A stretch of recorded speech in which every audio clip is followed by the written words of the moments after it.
And now for my next number, I'd like to return to the... Not every boxer is satisfied by just getting the victory. No. I want to give people what they want to see. Excitement. All right, you can do that too. Yes. Winning goes a long way to progressing your career, but when you add in a few unnecessary taunts and showboats here and there, often enough the crowd will respond to it in a positive way. Royce is opening up angles. There have been countless showmen in the combat sports industry, dating right back to the ancient times when gladiators would go to extremes to win the glory of the fans. Welcome back to another Top 20 Countdown here on Boxing Legends TV. Today we'll be taking a look at some of the most iconic showboating moments from the sport of boxing, and with a bit of MMA thrown in just for good measure. Who can stop that man? If you enjoy these countdowns, please remember to hit that like button as it helps out the channel a whole lot. Also, just a brief reminder, this is only part 1. I can assure you, we'll uncover more classic moments as the series progresses.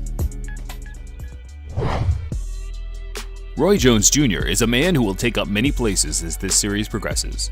Not very often do fans get on his back for the way he toyed and dismantled his opponents back in his prime, probably due to the fact he was a very hard person to dislike in general. His match against David Telesco in January of 2000 was just typical Roy being Roy, having fun and entertaining the crowd.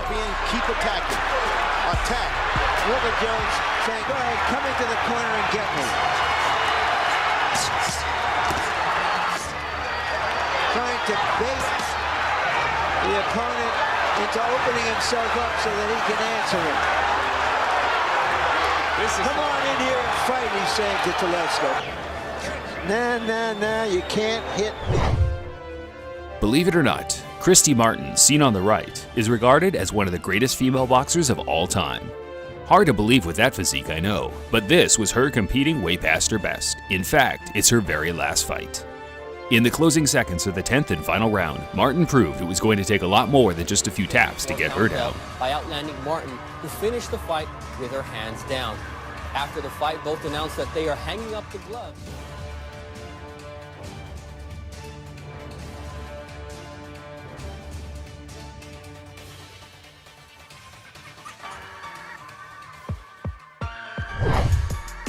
Older boxing fans are likely to remember the menacing style of Dwight Muhammad Qawi in the 1980s, an all-time great light heavyweight that was also a decent cruiserweight. His style was always likened to Joe Frazier for the way he bobbed and weaved before letting combinations go, and his WBA title fight in 1986 against Leon Spinks took it to another level.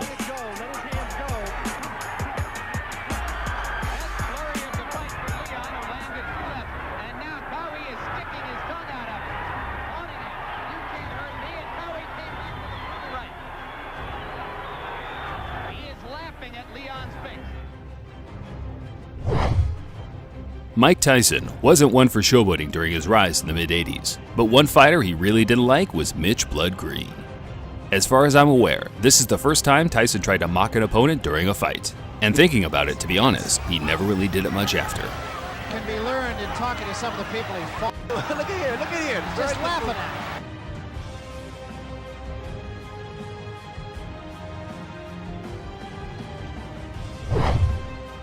I hope you didn't think we were going to miss out on some epic fails, because let's be honest, that's what most people like to see when it comes to showboating videos. Nate Campbell's act of idiocracy in his 2004 clash with Robbie Payton is the sole reason referees tell you to protect yourself at all times before the bout starts. Oh,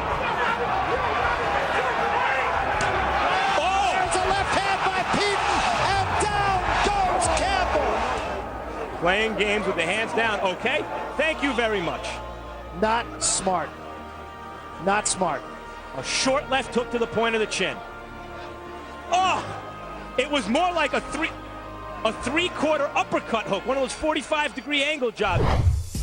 UFC 42 will always be remembered for one of the worst robberies in sports history between Genki Sudo and Duane Ludwig, but it was the opening seconds of round 1 that will always stick in my mind.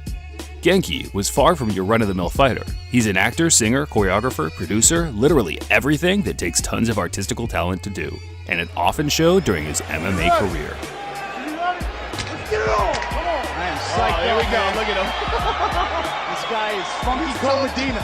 He's totally turning his back to him. And he can fight. He's not just crazy like this. This guy can really fight. Oh, yeah, he can fight. Ricardo Mayorga is one of those fighters you either love or hate. He was a gang member, an active smoker, a violent trash talker, and to top it all off, an absolute psycho in the ring. Goes down in the face of a crushing right cross. He has too many controversial moments to cover in one slot, but here are a short collection of his hands-down taunting moments during his career. Balanced shot. And there's a good 1-2 from Bars. Assertive, and another one. Right into the face of Mayorga. And another one. And Mayorga just eats the punches and says, I'm coming right back. I don't know what that was about, but Mayorga was having an effect. But this is his first time at middleweight, so. Now he takes Trinidad's left hook.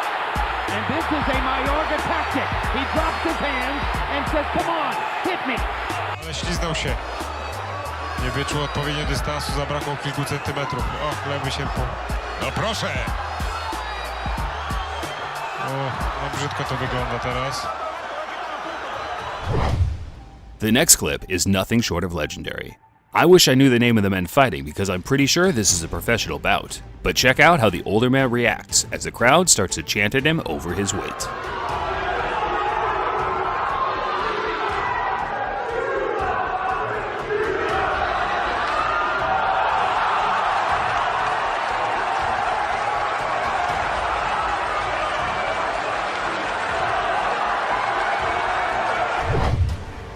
We all know a fight can bring even the most bitter of rivals closer together, but some of these guys took it a tad too far. There have been many intimate moments during fights, so expect to see a part 2 to this entrance next time. Нещо стана. О, това беше подигравателно отношение. Остра на Чисора. Kazagi, the aggressive guy, and Bernard throwing fewer and fewer punches. And down goes Hopkins on a low blow. Not really showboating as such, but hilarious nonetheless. Paulie Malignaggi's outrageous hair malfunction in his 2008 bout with Love Morendo left his corner with no option but to cut it off during the actual fight itself. Better hope it's not a case of hair today, title gone tomorrow. They have taken the scissors to Malignaggi's hair, it's gone. Drastic situations require drastic measures. Before you start refreshing the page, wondering if your computer has crashed, just know that DeMarcus Corley and Junior Witter's mid-fight standoff had live viewers banging the TV to see whether it was some sort of malfunction.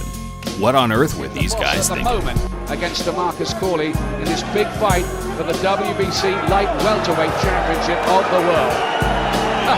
Here is the ultimate standoff. Crowd won't like this. Get booed out of the ring in Vegas, you try this. Talk about mind games. There have been some insane ring entrances over the years, but no two fighters did it more consistently than Prince Naseem Hamed and Hector Macho Camacho. From flying carpets to Puerto Rican Captain Americas, these two knew how to put on a show.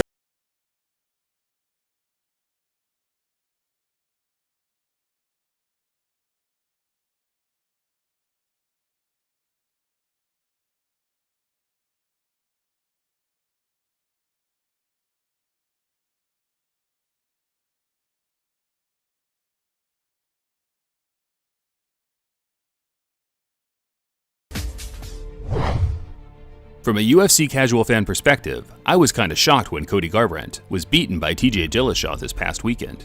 The way Cody lit up his previous opponents really had me feeling like he was unbeatable. His spectacular performance over Dominic Cruz at UFC 207 was breathtaking, and I think the showboating was kind of a thing of beauty.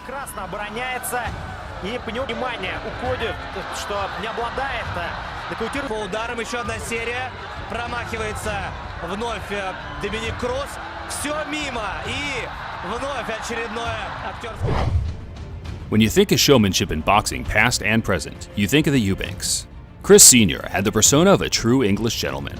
Monocles, glasses, a suave dress sense, and the voice of royalty. Being a warrior, that's what people came to see. If Prince William was ever a badass boxer, that is how he would go about it. Chris Jr., on the other hand, is more of an over-the-top defensive type showboater. Sure, he does the cringeworthy staring as well, but he prefers to break a fighter's will in the ring with his calculated defensive slips and shovels. Spun Eubank around, but that was Miguel Lora is the type of fighter that needs a whole list like this dedicated to himself. The former WBC bantamweight champion was in a league of his own when it came to defensive slips and reaction times. The fight that really stood out to me was in his first meeting with Alberto Davila in 1986. The footage is a bit grainy, but you can still see the amazing defense the man possessed.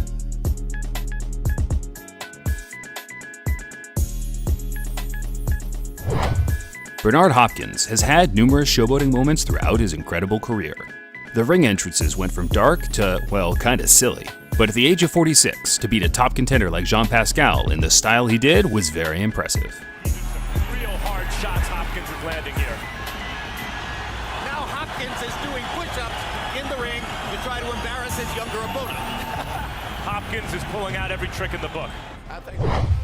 We were originally planning to put all of Prince Nassim Ahmed's antics in one slot, but to be honest, it would likely last 10 minutes on its own.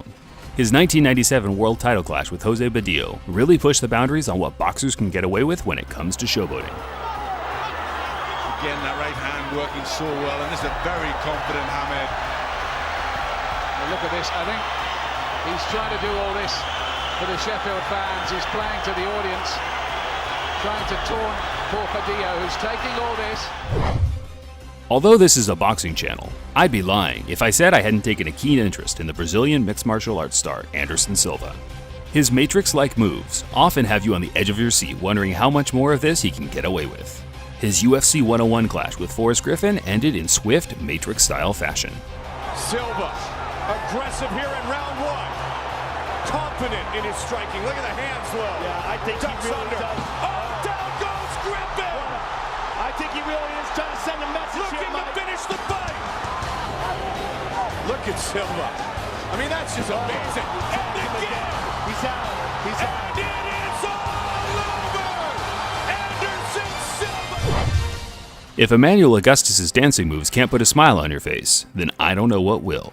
He's a recently retired journeyman who had a record of 38 wins and 34 losses. But don't let the numbers fool you. His October of 2000 clash with pretty boy Floyd Mayweather is regarded by many as one of, if not the hardest fight of the pound-for-pound star's career. The dancing came real natural to Emmanuel during fights. One minute he's brawling, and the next doing a bit of samba. Legendary stuff by a legendary showman. I actually got my dude chin. I'm like, why'd I do this?